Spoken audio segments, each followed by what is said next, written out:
Welcome, everybody, to another edition of the Mans and Flowers Show. I'm Jeff Mans, along with the Oracle himself, Ray Flowers. What's up, Ray? Hey, Jeff, just another day, another dollar. Another dollar. Yeah, for you, maybe. This is, we're from FantasyAlarm.com, everybody, and go check us out, all of our work over there. Ray, let's start out with your favorite sport in the world, Major League Baseball. Let's start talking about Giancarlo Stanton and that big fat contract. $325 million, I believe, is the total. I would not be doing my job if I didn't ask for your take first on this. Oh, well, thank you. You're great at your job, Jeff.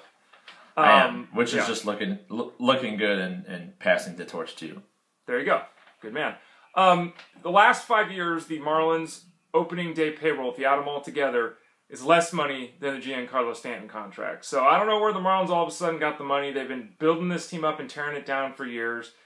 For the team, it's a good move because there's two things that can happen for them. Number one, he's got an opt-out, Giancarlo does, after 6 years. So it's very possible he leaves after 6 years, and it kind of becomes one of those A-Rod situations where Stanton then goes and signs another huge contract with someone else. He's going to the Yankees or the Red Sox, right? I mean, in 2021 or whatever, whenever this deal's up, that's what's going to happen. Probably. And in the short term, the Marlins were very smart about this, actually, because the first 3 years, Stan's only getting paid about $30 million. So, though he's got a 325, 300 of that almost is over the last 9 years of the deal. So, the Marlins are looking at doing things like maybe bringing in Adams, Roche, or they're talking about getting one of these pitchers, Shields, or something like that. It's a good signing for the team if they don't go out to the 12 years. If Stanton decides that he doesn't want to be traded, because there is a no-trade clause in here, if he decides to hold fast to that and they got to pay him $325 million, they might be in trouble.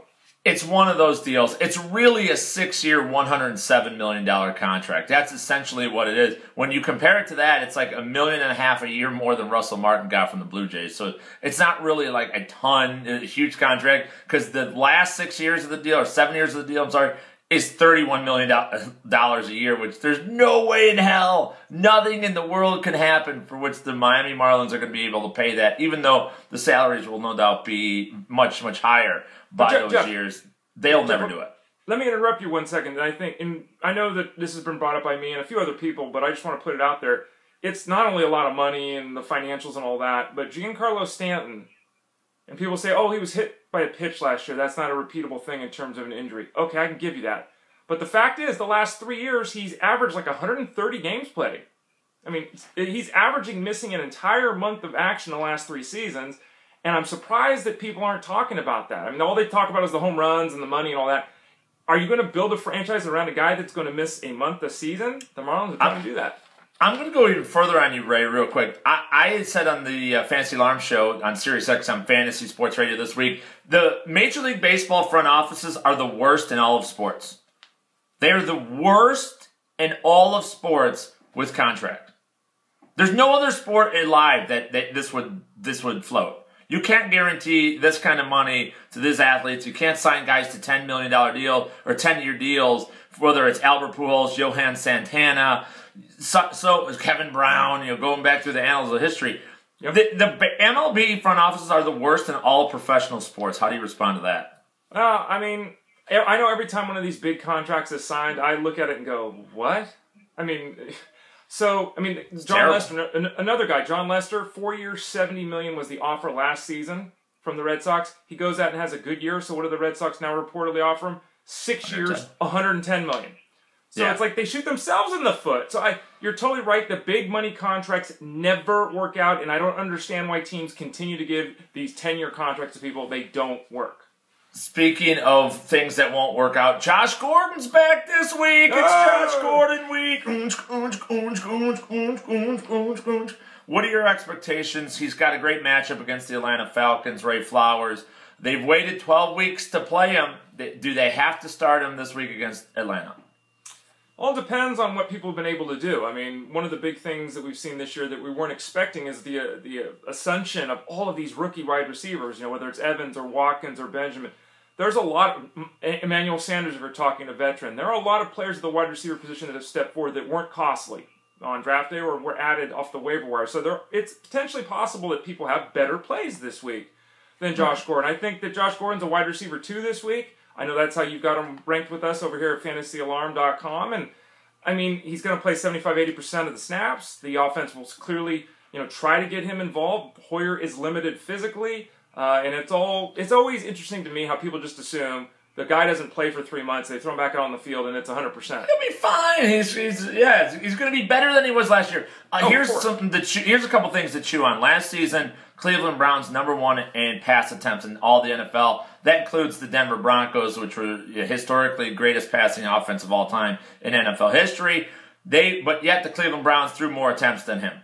#1. This year, they're 30th in pass attempts. Last year, they were 29th in rushing attempts. This year, they are 31st, entering last week at least, in rushing. They were first in rushing attempts entering last week and 29th last year. It's the entire opposite that it was last year. The offense last time Josh Gordon played, and the Browns are 6-4 versus 4-12 last year. So they're winning games by running the ball more, and the Atlanta Falcons matchup that's so great. Atlanta #1 in points allowed versus the running backs in the NFL.